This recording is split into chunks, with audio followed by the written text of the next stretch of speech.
Section 1. The Shadow of War and the Enigma's Grip. September 4, 1939. Bletchley Park, Buckinghamshire, England. The gravel crunches under your tires as the black Austin sedan pulls up to the wrought iron gates, flanked by ancient oaks swaying in the chill morning breeze. Rain patters softly on the hood, mixing with the distant rumble of thunder, or is that the echo of bombs already falling across the channel? War has been declared just a day ago, and the air is thick with urgency, the scent of wet earth and coal smoke from the nearby train station clinging to everything. Guards in khaki uniforms, rifles slung over their shoulders, eye the vehicle suspiciously before waving it through. Inside, a figure hunches in the back seat.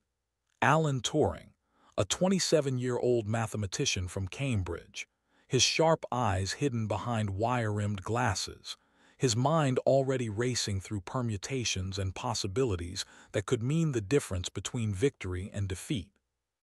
As the car winds up the driveway toward the sprawling Victorian mansion, its red brick facade looming like a sentinel amid manicured lawns now trampled by hurried feet, Turing clutches a worn leather briefcase. Inside are notes scribbled in his precise hand, diagrams of rotors, wheels, and electrical circuits. He's been summoned here, to this once elegant estate-turned-secret hub, by the government code and cipher school. Whispers of a machine, a devilish contraption called Enigma, have reached the ears of Britain's top brass. Invented by German engineer Arthur Scherbius in the 1920s and adopted by the Wehrmacht, it's a portable encryption device that scrambles messages into billions of possible combinations. Each day, the settings change, rotors realigned, plugboards rewired, making it, in the eyes of the Nazis, utterly unbreakable. But Turing knows better. Codes are puzzles, and puzzles have patterns if you look hard enough. You can almost feel the weight of it as Turing steps out, his shoes sinking slightly into the mudded path. The mansion's doors swing open, revealing a hive of activity. Typists in wool skirts clacking away on Underwood machines, officers in crisp RAF uniforms barking orders into Bakelite telephones, the air buzzing with the hum of teleprinters spitting out reams of intercepted gibberish. "Mr. Turing," a stern voice calls, a commander with a clipped mustache, introducing himself as Alastair Denniston, head of the operation. "We've got a war on our hands, and the Jerrys are chatting away like it's a tea party. We need to listen in." Denniston leads him through dimly lit corridors, past rooms filled with academic stern codebreakers, linguists poring over German dictionaries, chess masters debating strategies, all under the flicker of bare bulbs swinging from the ceiling. Turing is assigned to Hut 8, a wooden barrack hastily erected on the grounds, its walls thin enough to let in the draft. Inside, the space is cramped, desks cluttered with notepads, slide rules, and half-empty teacups stained with rationed Earl Grey. He meets his team: Gordon Welchman, a fellow Cambridge don with a knack for organization; Hugh Alexander, the chess champion whose mind slices through logic like a bayonet; and a cadre of Wrens, women's Royal Naval Service members in their starched uniforms, operating the early decryption tools with deft fingers. The atmosphere is electric, charged with desperation.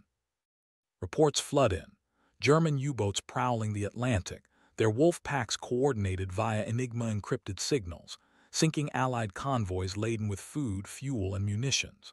In the first weeks of war, losses mount, ships vanishing beneath icy waves, crews lost to the depths. Imagine it: a merchant vessel's deck pitching in the storm, lookouts scanning the horizon for periscopes, while below, radio operators tune into frequencies crackling with coded bursts. QXZB, PLMJ. Meaningless to the untrained ear, but to the Germans, precise orders for ambush. Turing dives in, his days blurring into nights under the blackout curtains.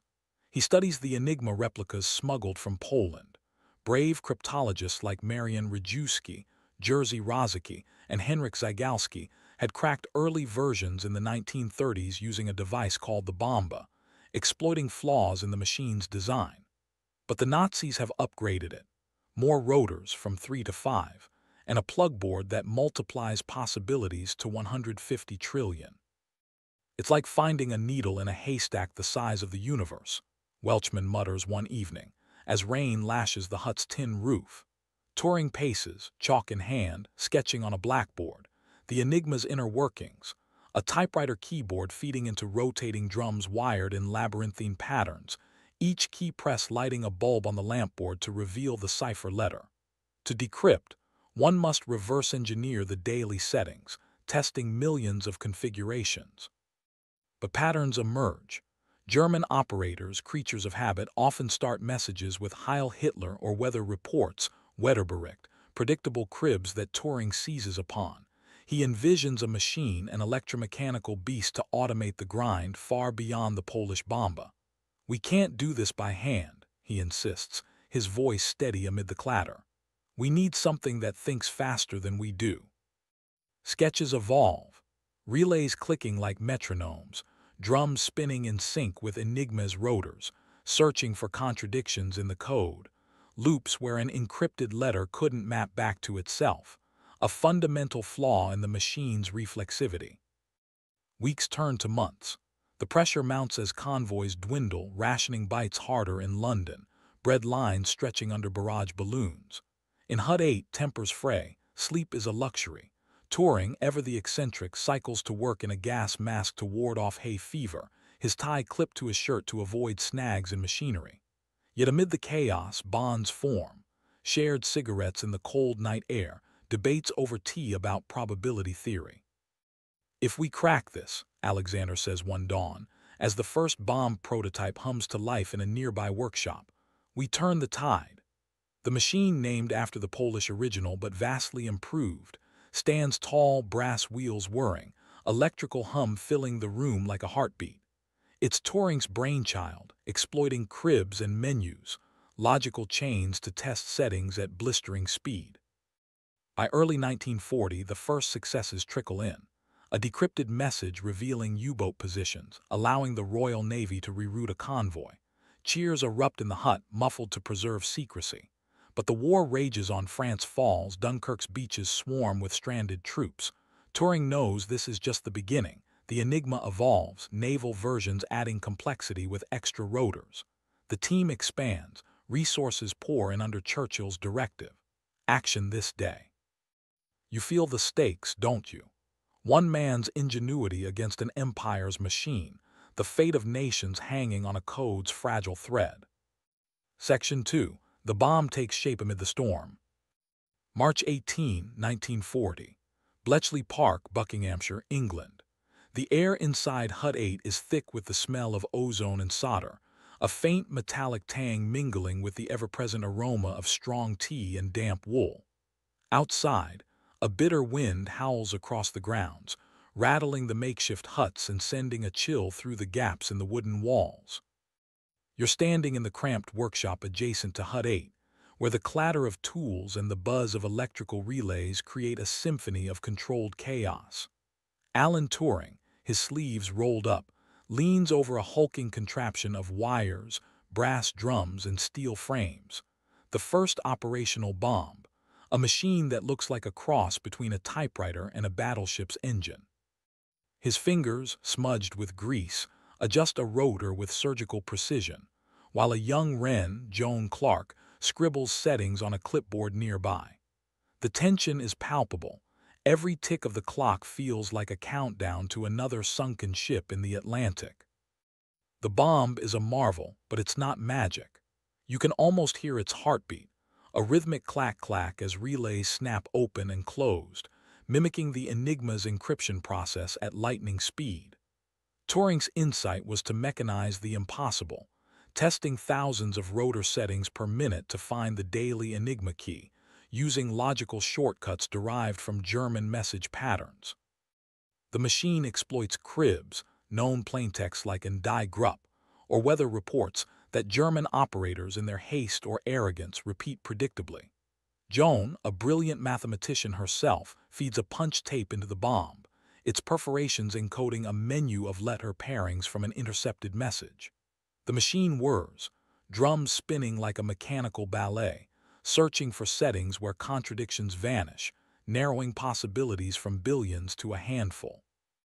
But the road to this moment wasn't smooth. Picture the months prior.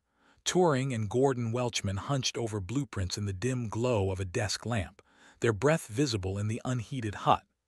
The Polish Bomba, a six-rotor device, was their starting point, but it was too slow for the upgraded German Enigma with its plugboard and naval variants. Welchman's stroke of genius, the diagonal board, supercharged Turing's design, allowing the bomb to test multiple letter connections simultaneously, slashing decryption time. Engineers from the British Tabulating Machine Company, led by Harold Keane, toiled in Letchworth's factories, soldering circuits under blackout conditions, their work cloaked in secrecy. "If the Germans knew we were building this," Keane muttered during a rare visit to Bletchley, "they'd bomb us to dust." The stakes are astronomical. You can feel it in the urgency of footsteps echoing through the mansion, in the teleprinters chattering with fresh intercepts from Y stations, radio listening posts scattered across Britain's coast. The Battle of the Atlantic rages. U-boats, directed by Enigma-coded orders, stalk convoys like wolves. In February alone, 63 ships were lost, 300,000 tons of supplies gone, starvation looming for a nation under siege. Turing team works around the clock, fueled by rationed biscuits and adrenaline. Hugh Alexander, the chess master, pores over intercepted messages, his eyes bloodshot but sharp, spotting patterns where others see noise. "It's a game," he says, half smiling, "but the board is the entire ocean." The first bomb, christened Victory, delivers results. On a damp morning in early March, it cracks a key, decrypting a message revealing a U-boat rendezvous point off the Irish Sea. The Navy acts swiftly, rerouting a convoy and sinking U-47, a prized German submarine. In Hut 8, the team shares a quiet nod. No champagne, no fanfare. Secrecy binds them. But the Germans aren't fools. Their Enigma settings grow more complex, naval models adding a fourth rotor in 1941, multiplying possibilities to 26 times 150 trillion. Turing scribbles furiously, his blackboard a chaos of symbols and arrows. "We're climbing a mountain that keeps growing," he mutters to Joan, who counters. "Then we build a bigger machine." The human toll mounts. You see it in the Wren's tired hands, sorting punch cards late into the night, or in the hollow cheeks of codebreakers skipping meals to refine algorithms. Turing himself is a paradox, awkward in conversation, yet relentless in focus, often forgetting to eat until someone, usually Joan, nudges a sandwich his way. Outside Bletchley, the war darkens. London burns under the Blitz, Luftwaffe bombers droning overhead. Yet within these flimsy huts, a quiet revolution brews. The bomb's hum is a lifeline, each decryption a chance to save lives, redirect ships, or foil an invasion. By mid-1940, more bombs arrive, each named Jumbo, Agnes Day, filling new huts with their mechanical drone. But challenges loom. The Germans tighten their procedures, reducing cribs. Operators stop using obvious phrases. Messages grow shorter, harder to pin down. Turing team adapts, exploiting new weaknesses. German weather ships broadcasting from known locations, their signals betraying keys. Every decrypt is a victory, but the war's scale dwarfs each success. You can't help but wonder, standing among the clattering bombs, if this machine, this improbable tangle of wires and genius, can truly outwit an enemy convinced of its invincibility. The team presses on, driven by a shared, unspoken truth. Every code cracked brings the Allies one step closer to turning the tide. Section 3. The Turning Tide and the Enigma's Naval Nemesis. May 9, 1941. North Atlantic Ocean, aboard HMS Bulldog. Salt spray lashes the deck as the destroyer pitches through churning waves, her gray hull slicing through fog-shrouded seas like a predator on the hunt. You're gripping the rail, the cold metal biting into your palms, as Captain Joe Baker Faulkner scans the horizon through binoculars, his oilskin coat dripping with seawater. Below decks, the radio room hums with static, operators in headphones hunched over receivers, pencils scratching down bursts of Morse code, garbled Enigma transmissions from U-110, a Type IXB submarine lurking nearby. The air is tense, thick with the scent of diesel and sweat. Every crewman knows the wolf packs are out there, coordinated by invisible threads of encrypted orders from Berlin. Back at Bletchley Park, Alan Turing feels the same urgency from afar. In Hut 8, the bombs, now numbering in the dozens, their collective drone like a factory floor, crack daily keys with increasing reliability. But the naval Enigma, dubbed Dolphin by the codebreakers, poses a thornier challenge. With its extra rotors and stricter protocols, it shields U-boat communications, allowing Admiral Karl Dernitz's fleets to ravage Allied shipping. Convoys limp into port half destroyed, if at all. Britain teeters on the brink, her lifeline across the ocean fraying. Turing, packing the hut's creaky floorboards, pores over charts of Atlantic positions, his mind a whirlwind of probabilities. "We need a breakthrough," he tells Gordon Welchman over a lukewarm cup of tea, the steam rising like a signal flare. "Something to plug the gaps." That breakthrough comes in the form of captures, daring raids yielding precious Enigma materials. Imagine the chaos aboard U-110. Depth charges rumble like thunder, shaking the sub's steel frame as Bulldog and her escorts close in. Commander Otto Kretschmer. No, wait. It's Lieutenant Commander Julius Lemp in command, orders a dive, but too late. The sub surfaces amid explosions, crews scrambling onto the conning tower under machine gun fire. British boarding parties swarm aboard, hearts pounding, seizing codebooks, rotors, and the Enigma machine itself before scuttling charges detonate. The hall is gold. Current settings, bigram tables, and shortcuts that Turing's team devours back at Bletchley. Within days, naval decrypts flow, U-boat positions revealed, allowing the Royal Navy to strike first. You can sense the shift in Hut 8. Joan Clark, her fingers flying across a bomb's control panel, inputs new cribs from the captured documents. The machine clicks triumphantly, spitting out keys that unlock messages. Convoy HX-126 sighted at grid AM 5364. Attack at dawn. Forewarned, Allied escorts reposition, depth charges raining down on submerged foes. Losses plummet, from 500,000 tons in March to half that by June. Turing's innovations shine. The Bambirismus method, a statistical technique he devises to narrow rotor orders without full cribs, using punched cards sorted by wrens in the big room. Picture them. Rows of women in navy blue uniforms, hair pinned back, feeding holorith machines that whir and clatter, aligning message overlaps to pinpoint settings. Yet the Germans adapt. By February 1942, they introduced Triton, a four-rotor naval Enigma, blacking out Bletchley for 10 agonizing months. The shark blackout, they call it internally. Convoys suffer anew, U-boats prowl unchallenged. Turing travels to America, crossing the perilous Atlantic aboard RMS Queen Mary, zigzagging to evade torpedoes. In Washington, he liaises with U.S. Navy cryptologists at OP-20G, sharing bomb designs adapted for American production, faster, more efficient models built by NCR in Dayton. "We must pool our minds," he urges Commander Joe Wenger amid stacks of blueprints in a secure vault. The collaboration bears fruit. By December 1942, with new captures from U-559 and enhanced bombs Shark yields, decrypts resume, revealing Dernitz's strategies. The impact reverberates. You feel it in the strategic pivots, Operation Torch, the North African landings timed with ultra-intelligence, Bletchley's code name for Enigma decrypts, Rommel's supply lines exposed, his Africa Corps starved. In the Atlantic, wolf packs scattered, U-boats hunted down, over 200 sunk in 1943 alone. Turing's team swells to hundreds, huts expanding into a campus of secrecy. Eccentricities flourish. Turing chains his mug to a radiator to prevent theft, runs marathons through the countryside for respite. Bonds deepen. Joan and Alan share quiet moments, discussing logic puzzles amid the bomb's hum, their engagement brief but poignant.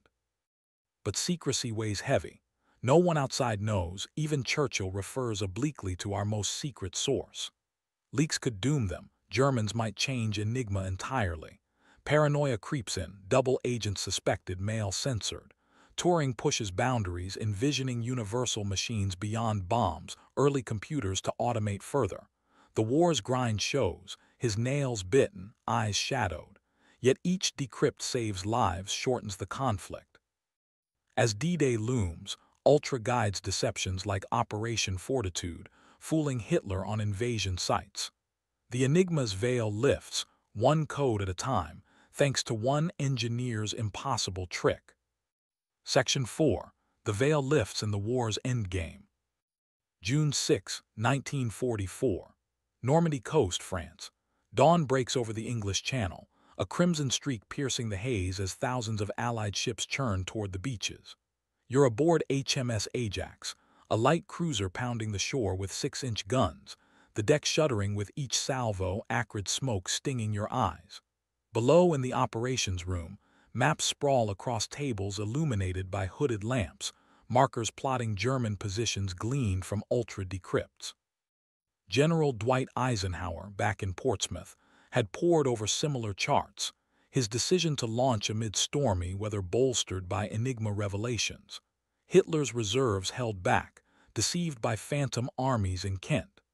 The air vibrates with the drone of C-47s overhead, paratroopers leaping into the night, paths cleared by Bletchley's insights into Wehrmacht defenses.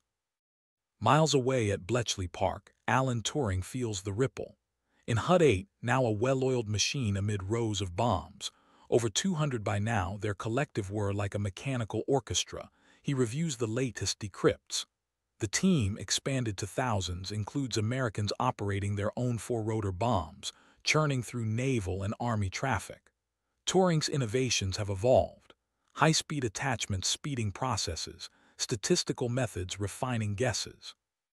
Joan Clark promoted to lead a shift, coordinates Wren's inputting menus, her calm voice cutting through the din. "We've got Rommel's orders," she announces, a teleprinter clattering with fresh ultra. The message details Panzer movements, delayed, misdirected, thanks to Allied deceptions fortified by knowing the enemy's mind. The D-Day success owes much to this hidden war. You can picture the buildup, months of ultra guiding Operation Bodyguard, inflating fake armies with dummy tanks and scripted radio chatter, all while decrypts confirmed German gullibility. Enigma traffic buzzed with confusion, von Rundstedt's queries to Berlin, Hitler's rants encoded but laid bare.